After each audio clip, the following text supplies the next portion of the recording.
দুঃখ কষ্ট যে কোনো মানুষের জীবনেই অনিবার্য, কিন্তু তা যদি ছাড়িয়ে যায় সমস্ত সহ্য সীমা,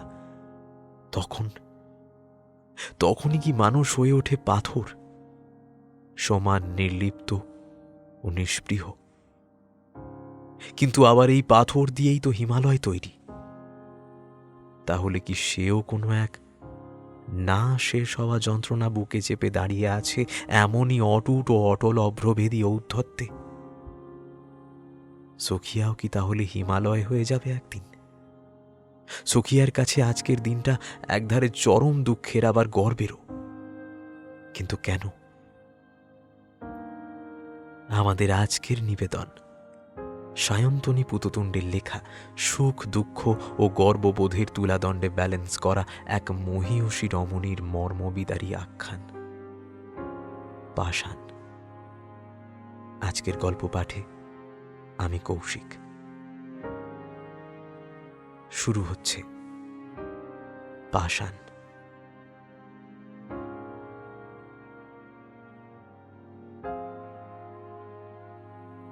প্রিয় শ্রোতা বন্ধু, একটি বিশেষ ঘোষণা। বিভা ক্যাফের নতুন নিবেদন পডকাস্ট গল্প ক্যাফে, এটি একটি স্পটিফাই এক্সক্লুসিভ। বিভা ক্যাফের স্পটিফাই পডকাস্ট গল্প ক্যাফেতে এই সপ্তাহের নিবেদন প্রসেনজিৎ বন্দ্যোপাধ্যায়ের কলমে এক সারমেয়কে কেন্দ্র করে আবর্তিত গল্প শোধ। গল্প ক্যাফে পডকাস্টের এপিসোডগুলি বিনামূল্যে শুনতে স্পটিফাইতে গিয়ে সার্চ করুন গল্প ক্যাফে।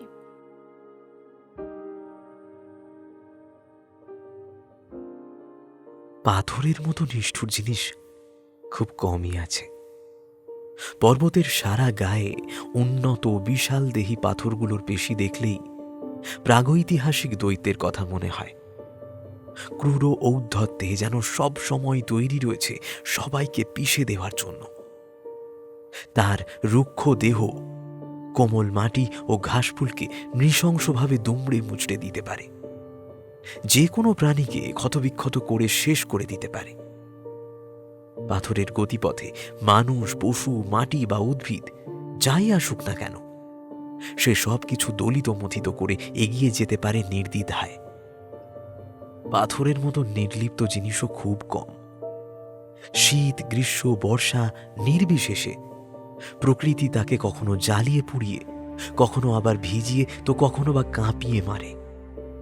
সুকোমল শ্যাওলা, মস কিংবা ফার্ন সুযোগ পেলেই দুহাত বাড়িয়ে আলিঙ্গন করতে চায়। কখনো বুকের ওপর দিয়ে লাশে কলকলিয়ে চলে যায় পাহাড়ি ঝোড়া, তো কখনো পাহাড়ি গাছ নিজের শিকড় চারিয়ে দেয় তার মধ্যে। প্রবল শীতে তার উপর জাঁকিয়ে বসে বরফ, ভেঙে চটিয়ে দেয় তাকে। অথচ শত অত্যাচারেও পাথরের কোনো রকম বিকার নেই। সে তার কঠিন গর্বে নিজের স্থানটিতেই অটল থাকে। পাথরের মতো নিষ্ঠুর এবং নির্লিপ্ত জিনিস কমই আছে। কিন্তু পাথর ছাড়া হিমালয় হয় না।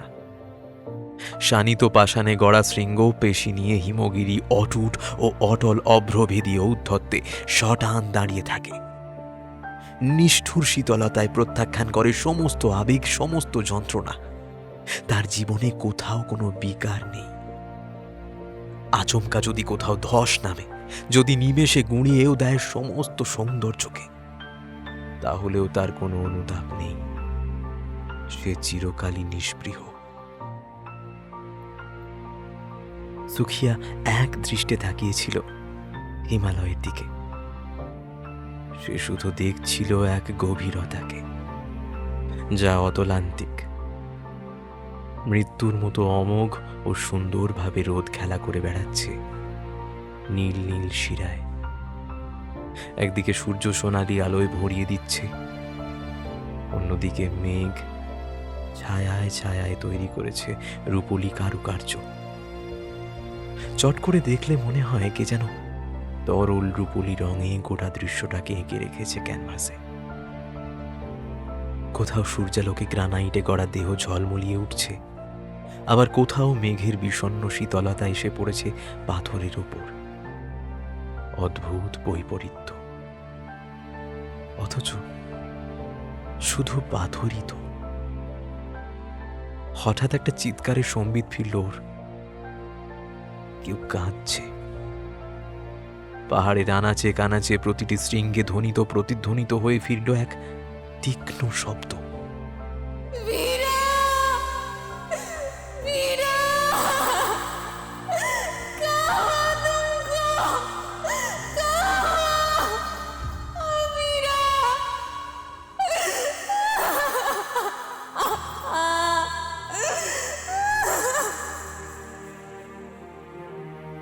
মুংরি কাঁদছে।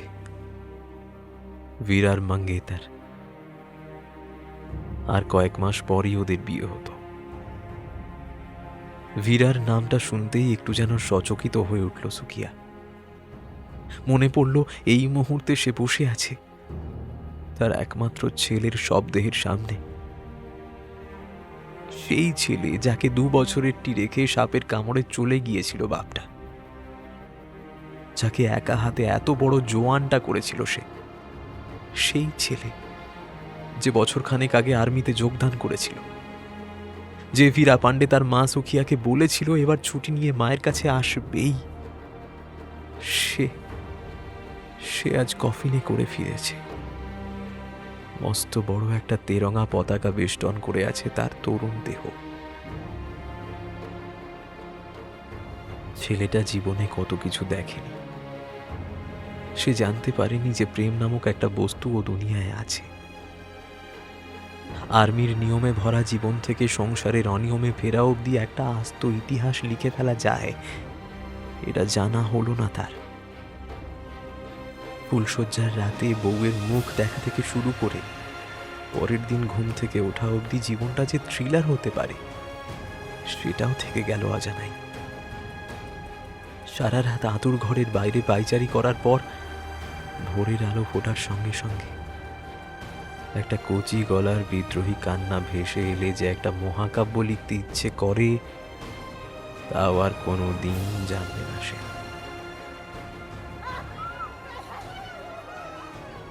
सुखिया थोड़ा रो ले बेटी, थोड़ा रो ले। কোনো এক বয়স্কার গলা ভিড় থেকে ভেসে এলো, খটখটে শুকনো। অন্যমনস্ক চোখ দুটো তুলে তাকায় সুখিয়া। তার ঠিক কোল ঘেঁষেই অবিকল ভীরার মতো পড়ে রয়েছে কফিনটা। ভীরা প্রায়ই এইভাবে তার কোল ঘেঁষে শুয়ে বায়না করত, ইজা থোড়া গায়ে হাত বুলিয়ে দে না। ভাবতেই যেন সে শিউরে ওঠে। 33টা গুলি লেগেছিল ভীরার গায়ে, একটা দুটো নয়, 33টা। শত্রুরা তাকে প্রায় ঝাঁঝরা করে ছেড়েছে। আস্তে আস্তে সে আঙুল রাখলো কফিনের ওপর, আলতো করে হাত বুলিয়ে দিল, যেমন ছোট্ট ভীরার ব্যথা লাগলে আদর করে কান্না থামাতো তেমন করেই আঙুল বোলাতে বোলাতে ফিসফিসিয়ে বলল, খুব খুব খুব চোট লাগেছে মারিলাটা। এই তো ইজা আছে তোর কাছে। ঘুমো বাবা, ঘুমিয়ে পড়, ঘুমিয়ে পড়, ঘুমিয়ে পড়। আশেপাশের মানুষেরা সশঙ্কিত দৃষ্টিতে দেখছিল সুখিয়াকে। জোয়ান ছেলেটা মারা গেল অথচ মায়ের চোখে এক বিন্দু অশ্রুও নেই।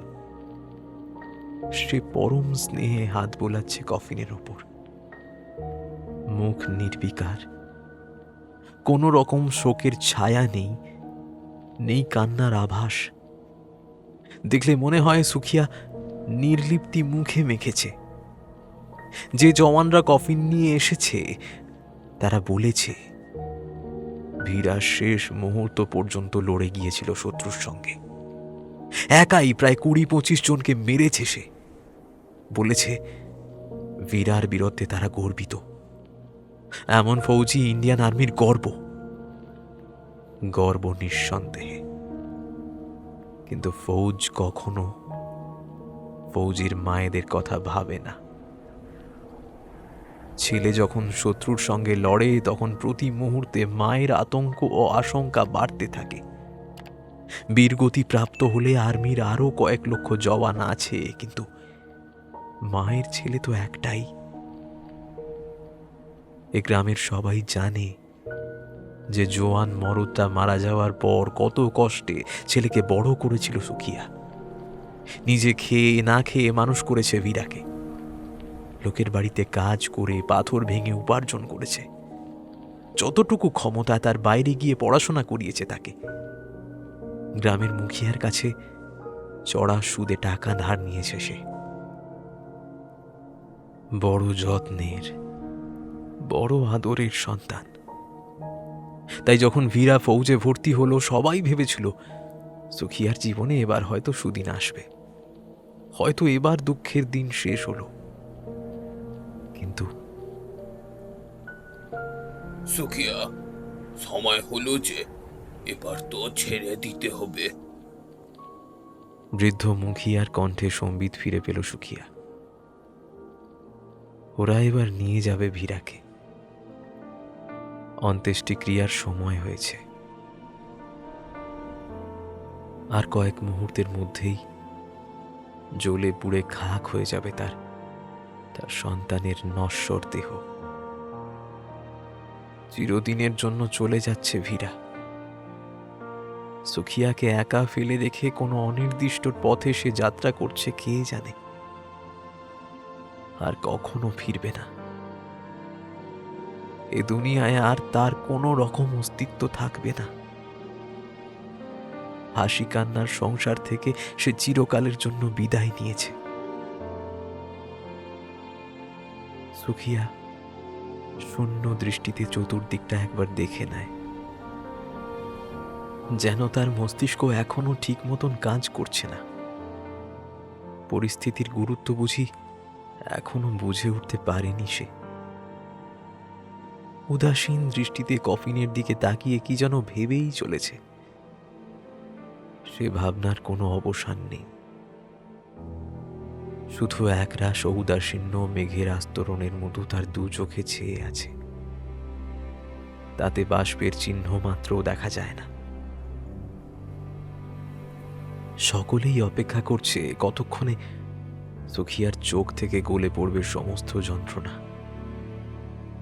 না, অথচ তেমন কোনো লক্ষণই নেই। সে যেন সমস্ত যন্ত্রণাকে বুকে চেপে পাথর হয়ে আছে। এক বোধহীন, অনুভবহীন, নিরেট পাথর। ভিড়ের মধ্যে থেকেই একজোড়া ক্রূর চোখ মেপে নিচ্ছিল সুখিয়াকে। সে চোখে কোনো সমবেদনা, কোনো শোক ছিল না। ছিল শুধু এক রাশ জ্বালা আর অদ্ভুত একটা তৃপ্তি। এই ছেলে বড় আদরের ছিল সুখিয়ার। ভীরার গর্বে তার মায়ের মাটিতে পা পড়ত না, এত দেমাক। এই ছেলের জোরেই তাকে প্রত্যাখ্যান করেছিল সুখিয়া। সেদিন প্রায় কুকুরের মতো তাড়িয়ে দিয়েছিল ওকে। অথচ অন্যায় কি চেয়েছিল সে? শরীর থাকলেই মানুষের কামনা বাসনাও থাকে। সুখিয়া সেই কোন কালে বিধবা হয়েছে? তার শরীরে কি জ্বালা ধরে না? নিশ্চয়ই ধরে। সেই জ্বালাই তো নিবৃত করতে চেয়েছিল সে। ফিসফিস করে বলেছিল, ऐसी सोने की जवानी की এমনি এমনি নষ্ট করবি সুখিয়া? হ্যাঁ বল। আরে আমি তাকে সমস্ত সুখ দেব। হ্যাঁ, আরে টাকা পয়সারও কমতি হবে না। তোর সব কাজ মাফ হয়ে যাবে। আরে বাবুর সঙ্গে তো আমি কথা বলবো। রাজরানী হয়ে থাকবি তুই, সির্ফ তুই। সুখিয়ার চোখের দিকে তাকাতেই থমকে গিয়েছিল সে। তার দু চোখে যেন আগুন দাউ দাউ করে জ্বলে উঠেছে। সে এক দৃষ্টে তাকিয়েছিল ওর দিকে। পরক্ষণেই আঙুল তুলে বাইরের দিকে নির্দেশ করে বলল, যুগ্ন, বেরিয়ে যা। যুগ্ন এরকম পরিস্থিতি আশা করেনি। থতমত খেয়ে গিয়েছিল সে। এ গ্রামের মুখিয়ার ছেলে সে। আজ পর্যন্ত তাকে কেউ প্রত্যাখ্যান করেনি। তার বাবা চড়া সুদে গ্রামের লোকজনকে টাকা ধার দিয়ে থাকে। সেই ধার শোধ করার ক্ষমতা আজ পর্যন্ত কারোর হয়নি। নিরুপায় মানুষ ঘরের লুগাইয়ের সম্মানের বিনিময়ে ঋণ শোধ করে। করতে বাধ্য হয়। গ্রামের সবাই সে কথা জানে। স্বাভাবিকভাবেই ধরে নিয়েছিল সুখিয়া তার প্রস্তাবে সাড়া দেবে, অথচ সালা সান্ড, তোর মর্দানগির তেজ অন্য কাউকে গিয়ে দেখাস, আমার লাটা তোর বাপের কাজ চুক্তা করবে। এক্ষুনি বেরিয়ে যা এক্ষুনি, নয়তো নয়তো তোর বটি বটি করে কুত্তাকে খাওয়াবো। সুখিয়া, সুখিয়া, ই কিন্তু ভালো হচ্ছে না, একদম ভালো হচ্ছে না। সুখিয়া উত্তরে একটা দা তুলে নিয়ে রুখে দাঁড়ায়। তুই যাবি কি না? সেদিন প্রায় কুকুরের মতোই পালিয়ে এসেছিল যুগ্ন, কিন্তু তার লালসার আগুন আরো কয়েক গুণ বেড়ে গিয়েছিল। প্রতিহিংসার জ্বালায় ছটফট করছিল সে। চোখের সামনে দেখছে সুখিয়া তার নিটোল দেহটি নিয়ে সগর্বে ঘুরে বেড়াচ্ছে, অথচ কিচ্ছু করার নেই। ছেলের জোরে একটু একটু করে ঋণও শোধ করছিল সে। আশঙ্কা ছিল হয়তো ভীরা সুদ সমেত পুরো টাকাটাই শোধ করে দেবে, হয়তো দিত। কিন্তু তার আগেই ভীরাকে এবার নিয়ে যেতে হবে সুখিয়া, ওকে ছোড় দে। এক গ্রামবাসীর কথায় চোখ তুলে তাকালো সে চোখ দেখে বিস্মিত হলো সকলেই। এখনো কোনো অশ্রুবিন্দু এসে জড়ো হয়নি সে চোখে, বরং চোখ দুটো যেন নিরেট পাথরের। একমাত্র সন্তান, বাঁচার একমাত্র অবলম্বন এভাবে চলে গেল, অথচ মায়ের বুক ফাটা কান্না নেই, নেই কোনো বিলাপও। এ কেমন শোক, যেখানে গ্রামের অন্য মানুষ, ভীরার বন্ধুরা, এমনকি ভীরার হবু স্ত্রী মুংরিও বিলাপের অথচ মা এমন ভাবে নিরুত্তাপ কেন? ক্লান্ত চোখ দুটো একবার কফিনের ওপর বুলিয়ে উঠে দাঁড়ালো সুখিয়া। তারপর আস্তে আস্তে চলে গেল সেখান থেকে। দেখলে মনে হয় নিষ্প্রাণ একটা দেহ উদ্দেশ্যহীনভাবে হেঁটে চলেছে। একটিও কথা না বলে নীরবে এমনভাবে চলে গেল যেন কফিনের ভিতরের দেহটা তার সন্তানের নয়, অন্য কারো, তার ছেলে ভীরা নয়। শেষ শয্যায় শুয়ে আছে কোনো অপরিচিত মানুষ। ওই কফিনটার প্রতি তার কোনো মায়া নেই। গ্রামের সবাই অবাক। ছেলের মৃত্যুতে বুক ফাটা কান্না নেই, উন্মত্ত বিলাপ নেই, আছাড়ি পাছাড়ি শোক নেই। এ কেমন মা, কেমনই বা তার মাতৃত্ব? মা তো নয়, যেন পাথর।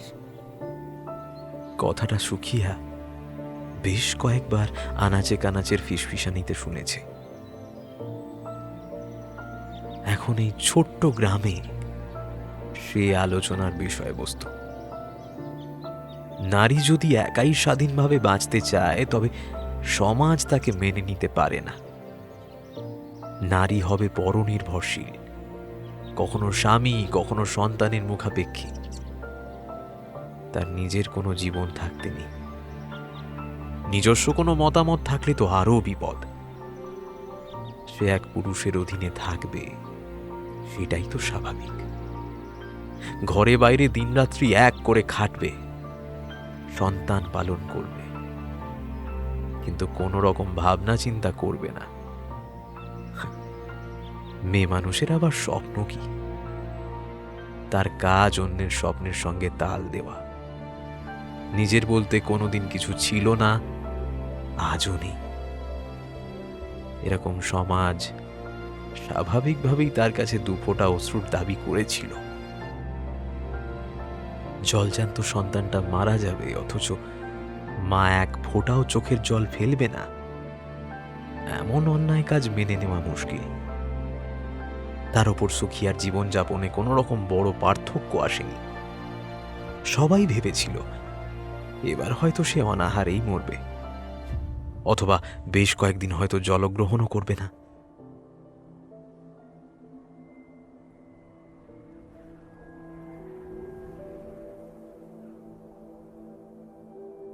কিন্তু যেদিন ভীরার মৃতদেহ এসে পৌঁছেছিল, সেই রাতে খান কয়েক চাপাতি আর ভাজি নিয়ে সুখিয়ার বাড়িতে গিয়েছিল তার প্রতিবেশিনী রতি। মনে মনে সে প্রস্তুত হচ্ছিল একটা আপ্রাণ লড়াইয়ের। সুখিয়া যে মুখে কুটোটি কাটবে না তা আন্দাজ করেছিল সে। তাই মনের মধ্যেই অজস্র সংলাপের বাদানুবাদ তৈরি করতে করতেই সুখিয়ার বাড়ির দিকে যাচ্ছিল সে। বাইরে তখন অন্ধকার নেমে এসেছে। পাহাড়ের অন্ধকার বড্ড গভীর ও সর্বগ্রাসী। চতুর্দিকে নিকষ কালো আধার ছড়িয়ে আছে, তার মধ্যে ঝিকমিক করে জ্বলছে জোনাকির আলো। পিঙ্গল সবুজাভ সংকেতে তারা একে অপরকে ডাকছে, যেন নক্ষত্রের আগুন জ্বলছে নিভছে। চারিদিক থমথম নিঝুম। রাত হতে না হতেই নৈশব্দ সমস্ত প্রেক্ষাপটকে দখল করে নিয়েছে। তার মধ্যেই স্থানীয় একটা ঝোড়ার ছলছল আওয়াজ। পাথরের ওপর দিয়ে নাচতে নাচতে সে অজানার সন্ধানে চলেছে। দূরে কোথাও রাত চড়া পাখির ডাক। সেই ডাককে আচমকা শুনলে কান্না মনে হয়, যেন কেউ হা হা করে বুক ফাটা কান্নায় ভেঙে পড়েছে। রতি যখন সুখিয়ার বাড়ি গিয়ে উপস্থিত হলো, তখন একটা তেলের বাতি প্রায় নিভু নিভু হয়ে জ্বলছিল ঘরে। এক কামরার কাঠের ঘর, বাহুল্যহীন, আসবাবহীন। একপাশে একটা চারপাই। আলোর ম্লান জ্যোতি এসে পড়েছিল গোটা দৃশ্যে। তাতে যা দেখল রতি, তাতে তার চক্ষু চড়ক গাছ। চারপাইয়ের সামনে বসে আছে সুখিয়া, তার সামনে কয়েকটা চাপাটি ও সবজি। যে মানুষটার এখন শোকে মোহমান থাকা উচিত, ক্ষুধা তৃষ্ণা ভুলে যাওয়া উচিত, সে কিনা রাতের খাওয়া সারছে। আলো আধারিতে রতির মুখের বিস্মিত ভাব চোখ এড়ালো না সুখিয়ার। সে আস্তে আস্তে বলল, তুই কি করছিস সুখিয়া? ভুক লেগেছে, খাচ্ছি। রতি স্তম্ভিত। আজ কি তার খিদে পাওয়ার দিন? জোয়ান ছেলেটা চীনের সঙ্গে লড়াইয়ে মরে গেল। স্বামীও অনেক দিন আগেই মরেছে। সুখিয়ার একাকিত্ব বড্ড জানলেওয়া। এখনো তার বয়স পড়ে আছে। গোটা জীবনটা কি করে কাটাবে মেয়েটা? একমাত্র অবলম্বন ছিল বীরা। তাকে আঁকড়েই এতদিন বেঁচে ছিল সে। এখন সেও নেই। বিহবল দৃষ্টিতে সুখিয়ার দিকে তাকালো রতি।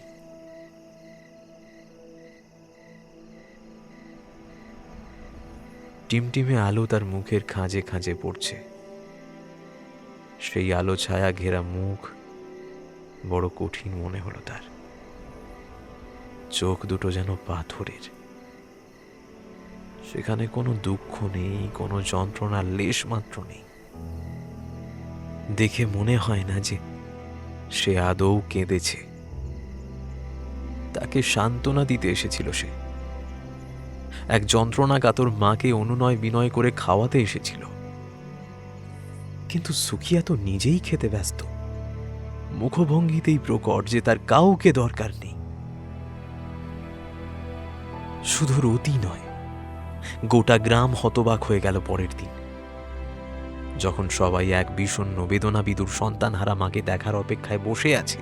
তখন তার জায়গায় এক নির্লিপ্ত নারীকে দেখে হতচকিত হয়ে উঠল সকলে। সুখিয়া তার শোক নিয়ে নিজেকে গৃহবন্দী করে রাখেনি, বরং প্রাত্যহিক রুটিন মতো কাজে বেরিয়েছে। সে মূলত পাথর ভাঙার কাজ নেয়।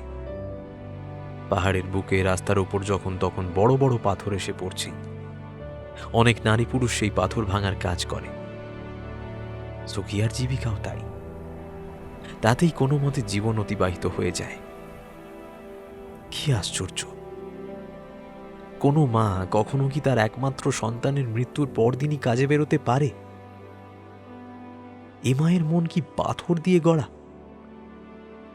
গ্রামবাসীরা ভেবে পায়নি সুখিয়াকে কি বিশেষণে বিশেষিত করবে। মা তো নয়, যেন পাথর। কথাটা কানে গিয়েছিল সুখিয়ার।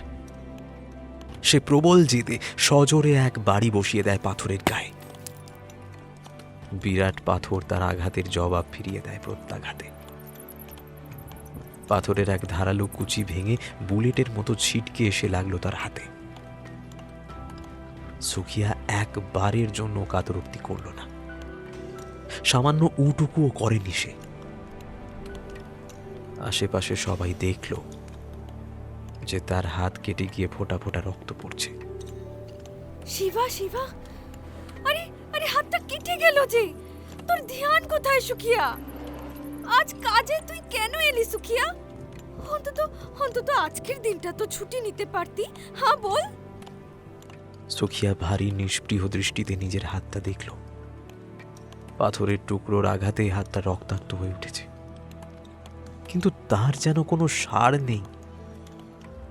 আস্তে আস্তে বলল, জান দে, জান দে, জান দে, সামান্য খুনই তো, বেরিয়ে যাক। সুখিয়ার মনে পড়ে গেল বীরার কথা। 33টা গুলি খেয়েছিল সে। 33টা। কত রক্ত বেরিয়েছিল তার। সারা শরীর রক্তাক্ত হয়ে গিয়েছিল ছেলেটার। তবু সে লড়ে গিয়েছে। তবু সে ময়দানের জং ছাড়েনি। শত্রুদের সঙ্গে যুদ্ধ করে গিয়েছে প্রবল বিক্রমে। বারবার আর্মির লোকেদের বলা কথাগুলো মনে পড়ে যাচ্ছিল। তার ছেলে বীর, তার ছেলে ইন্ডিয়ান আর্মির গর্ব। কাম কাজ না করলে খাবো কি? এমন কড়া উত্তর আশা করেনি বিজলি। উত্তরটা কঠিন হলেও বাস্তব।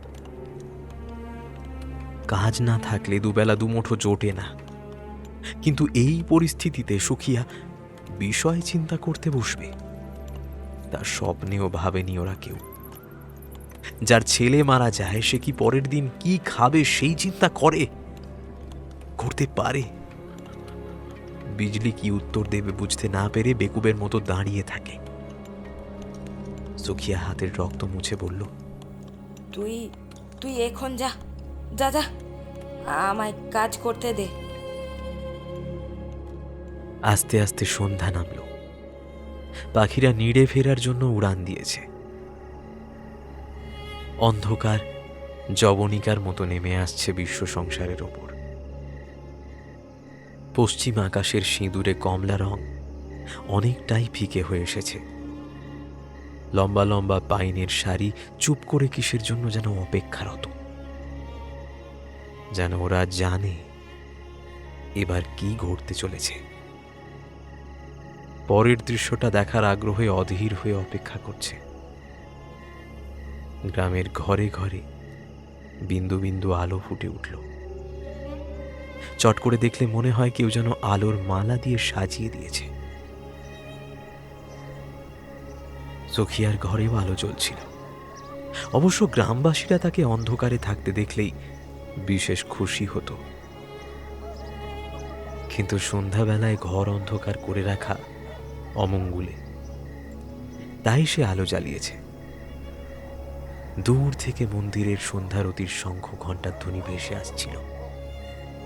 সুখিয়া চুপ করে দাওয়ায় বসে সেই শব্দ শুনছিল। এই সময় শঙ্খ ঘণ্টার আওয়াজ বড় মিঠে লাগে, প্রাণে শান্তি আসে। আগে সে রোজ মন্দিরে গিয়ে আরতি দেখত। যখন চণ্ডিকা দেবীর মুখে আলো পড়ে ঝলমল করে উঠত, তখন মুগ্ধ হয়ে সেই দেবী মূর্তির দিকে তাকিয়ে থাকত সে। সামান্য পাথরেরই মূর্তি তো, কিন্তু তার কি অসীম মহিমা, কি আশ্চর্য তেজ। এই দেবী মূর্তির দিকে তাকালে মনে হয় পাষাণেরও প্রাণ আছে। সুখিয়া জানে তাকে নিয়ে গ্রামে নানা রকম চর্চা হচ্ছে। সবাই তাকে কাঁদতে না দেখে বিস্মিত। সে কেন কান্নাকাটি করছে না, তা নিয়ে লোকের চিন্তার শেষ নেই। সে সন্তানহারা মা কেন মুখে খাদ্য তুলবে? সন্তানের সঙ্গে সঙ্গে তার ভুখ পেয়াস সব চলে যাবার কথা। কেন সে রুজি রোজগারের জন্য বেরোবে? তার তো এখন নিজের কথা ভাবার কোনো অধিকার নেই। কেন সে ঘরে আলো জ্বালবে? এখন তো তার অন্ধকারে ঘরে বসে মাথা কুটে মরার কথা। সে জানে প্রত্যেকেই তার প্রতিটা হাবভাব নিয়ে প্রশ্ন তোলে। স্বামী গিয়েছে অনেক দিন আগে, ছেলেটাও মারা গেল। এখন তো হতভাগীর জীবনের ওপর আর কোনো মোহই থাকা উচিত নয়। কিন্তু তারপরেও সে খাবার জল মুখে তোলে, তারপরেও সে রোজগারের আশায় বেরোয়, তারপরেও দৈনন্দিন কাজকর্ম সারে।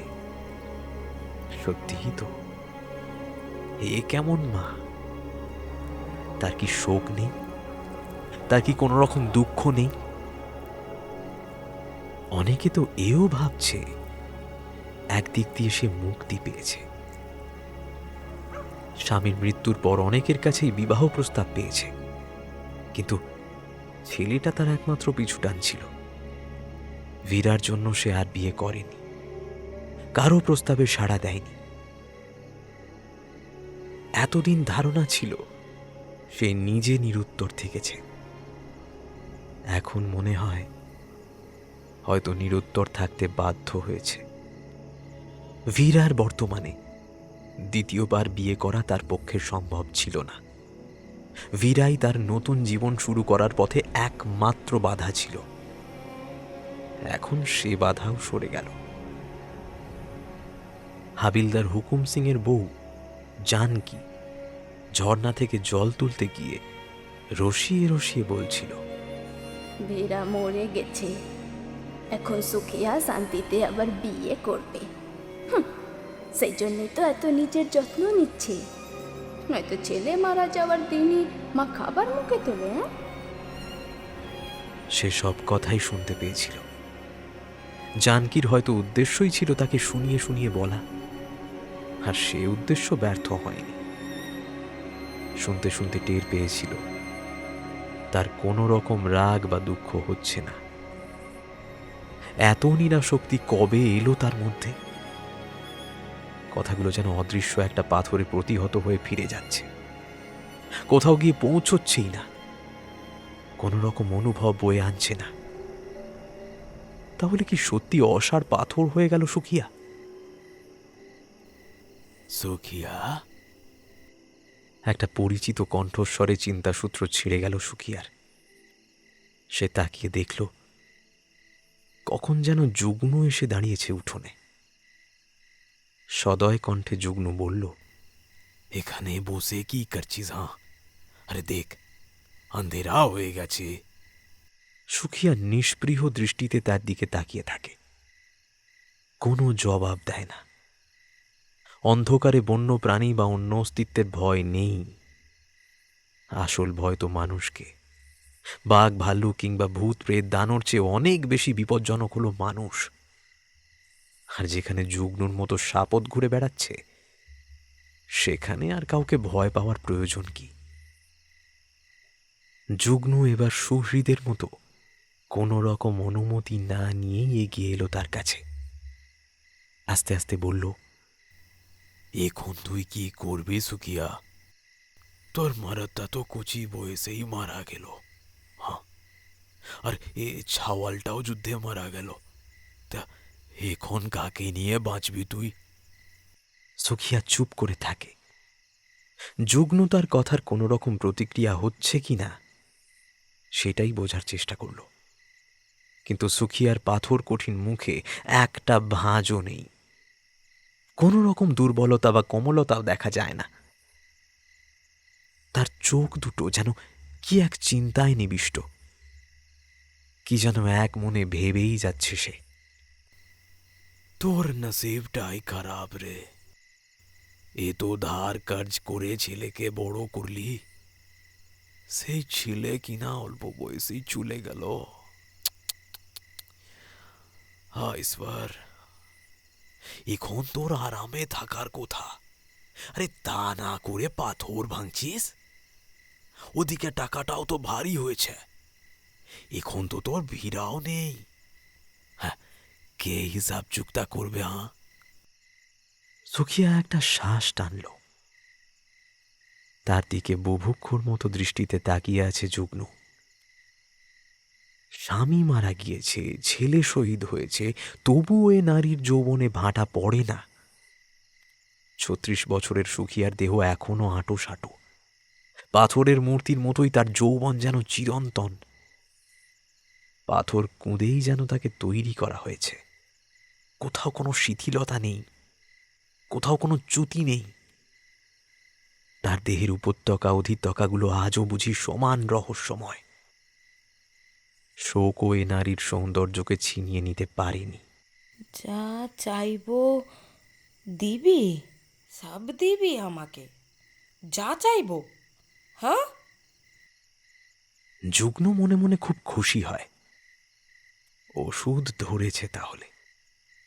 সে জানে সুখিয়া অসহায়। এখন ত্রিভুবনে তার আর কেউ নেই। একাকিত্বে সে ডুবে আছে। এই বিষণ্ণতার সুযোগ নেওয়া উচিত। যুগ্ন দৃঢ় স্বরে জানায়, দেব, জরুর দেব। তোর তোর সব খ্বাহিশ পূরণ করব আমি। আরে তুই তো জানিস, বল আমি তোকে কতটা চাই, বল না, জানিস না তুই? আস্তে আস্তে উঠে দাঁড়ালো সুখিয়া। আয় ভিতরে আয়। অবশেষে এতদিনের সব প্রতিরোধ তবে ভাঙল। যুগ্ন উত্তেজিত হয়ে ওঠে। সুখিয়া তাকে তবে শেষ পর্যন্ত বাড়ির ভেতর ডাকল। তবে কি গ্রামের লোকেদের কথাই ঠিক? হ্যাঁ, তাই হয়তো ঠিক। এতদিন ভিড়ার জন্যই চক্ষু লজ্জায় কারোর সঙ্গে সম্পর্ক করে উঠতে পারেনি সুখিয়া। মনে মনে ইচ্ছে ছিল, কিন্তু ছেলে ভিড়ার ছিল তার পথের কাঁটা। সেই জন্যেই তার মৃত্যুতে কোনো শোক নেই। এখন সে সম্পূর্ণ দায়মুক্ত। আর মুক্ত হতে না হতেই এমন আমন্ত্রণ। সুখিয়া তার দিকে এক ঝলক তাকিয়ে আস্তে আস্তে ভেতরের দিকে চলে গেল। তার অপসৃয়মান ছায়ার দিকে অনিমেষে তাকিয়েছিল যুগ্ন। নারী নয়, এক রহস্য যেন হেঁটে যাচ্ছে। আচমকা ওর মনে হলো, এই ছায়াকে বুঝি কখনোই ধরা যাবে না। ও চিরকালই হয়তো অধরা থেকে যাবে। যেমন পাহাড় আকাশকে ছুঁই ছুঁই করেও স্পর্শ করতে পারে না, ছায়া আলোর পেছনে শুধু ছুটতেই থাকে, তাকে ধরতে পারে না। ঠিক তেমনি কখনোই সুখিয়াকে সম্পূর্ণ আবিষ্কার করে উঠতে পারবে না সে। ও খাদের চেয়েও বেশি গভীর, তাই হয়তো বেশি বিপজ্জনকও বটে। 33টা গুলি, 33টা গুলি সহ্য করেছিল ছেলেটা। অসম্ভব রক্তক্ষরণ হওয়ার সত্ত্বেও লড়ে গিয়েছে।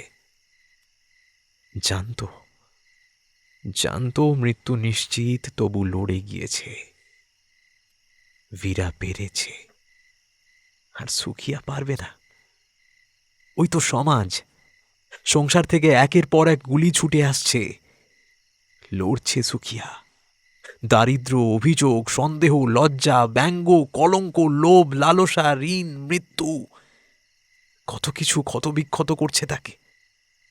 তেমনি একটা গুলি মারার জন্য যুগ্ন বসে আছে। সহ্য করে নেবে সে। তার রক্তের জোর আছে। সে জানে তার রক্ত ব্যর্থ যাবে না।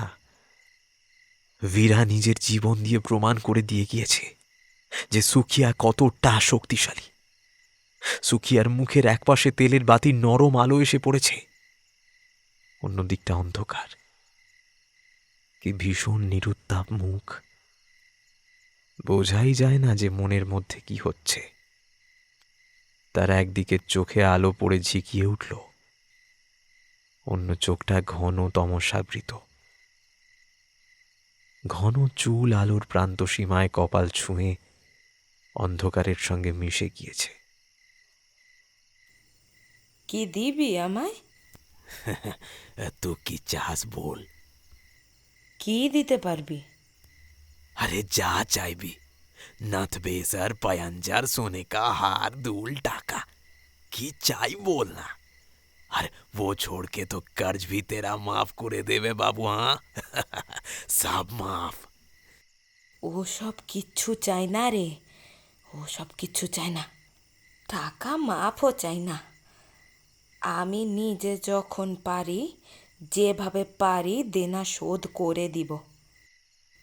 আমায় আমায় একটা ছাওয়াল দে। যুগ্নুর মাথায় যেন আকাশ ভেঙে পড়ল। ছেলে চায়, বিধবা হয়ে ছেলে চাইছে সুখিয়া। ওর কি কলঙ্কের ভয় নেই? জানে না বিধবা মেয়ে গর্ভবতী হলে সমাজ তার কি অবস্থা করে? সে সব হয়ে বলল, ছায়াল। তুই তো নিজেই বলেছিস আমার জওয়ানি আছে, এ জওয়ানি নষ্ট করার নয়। বলিসনি আজও আমি ছাওয়াল পয়দা করতে পারি। আরে তুই তো বিধবা ও রাত আছিস, ছায়াল নিয়ে কি করবি? হ্যাঁ। আচমকা হু হু করে এক ঝলক বাতাস এসে পড়ল ঘরের মধ্যে। জ্বলন্ত শিখাটা দপ করে কেঁপে ওঠে। যুগ্ন দেখল সুখিয়ার চুল হাওয়ায় উঠছে। তার দু চোখে স্পষ্ট উন্মত্ততা। দৃঢ় কণ্ঠে বলল, ফৌজে পাঠাবো, আবার আবার ফৌজে পাঠাবো। কথাটা শুনে কেঁপে উঠল যুগ্ন, শিউরে উঠল। সে টের পেল তার দেহ ক্রমাগত শীতল হয়ে আসছে। এখনই এখান থেকে পালিয়ে যেতে পারলে সম্ভবত বাঁচে। সুখিয়ার মুখ পাথরের মতো কঠিন। সে তখনও বিড়বিড় করে বলে চলেছে, আমি আমার ছেলেকে ফৌজে পাঠাবো, আমার ছেলে আবার ফৌজে যাবে। আমি আমি আমার ছেলেকে ফৌজে পাঠাবো, ফৌজে পাঠাবো আবার। আমার ছেলে আবার ফৌজে যাবে, ফৌজে যাবে, ফৌজি হবে আমার ছেলে আবার। ফৌজে পাঠাবো, ফৌজে পাঠাবো আমি। পাথর নিষ্ঠুর, পাথর কঠিন, কিন্তু পাথর ছাড়া হিমালয় হয় না।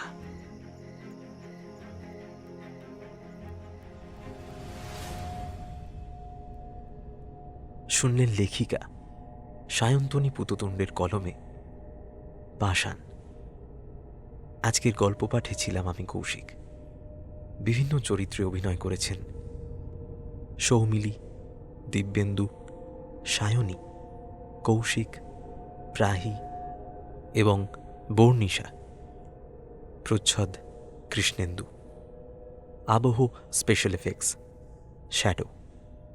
পরিচালনা অভিজিৎ ও কৌশিক। সমগ্র পরিবেশনা ও প্রযোজনা বিভা পাবলিকেশন। গল্পটি আপনাদের ভালো লেগে থাকলে শেয়ার করতে পারেন আপনাদের প্রিয় মানুষদের সাথে এবং আমাদের কমেন্ট বক্সে জানাতে পারেন আপনাদের মূল্যবান মতামত। আপনারা পাশে আছেন বলেই আমরা উৎসাহ পাই। আশা করি এভাবেই আপনাদের পাশে পাব। সকলে ভালো থাকুন, সাহিত্যে থাকুন এবং শুনতে থাকুন বিভা ক্যাফে, গল্প শোনার সঠিক ঠিকানা।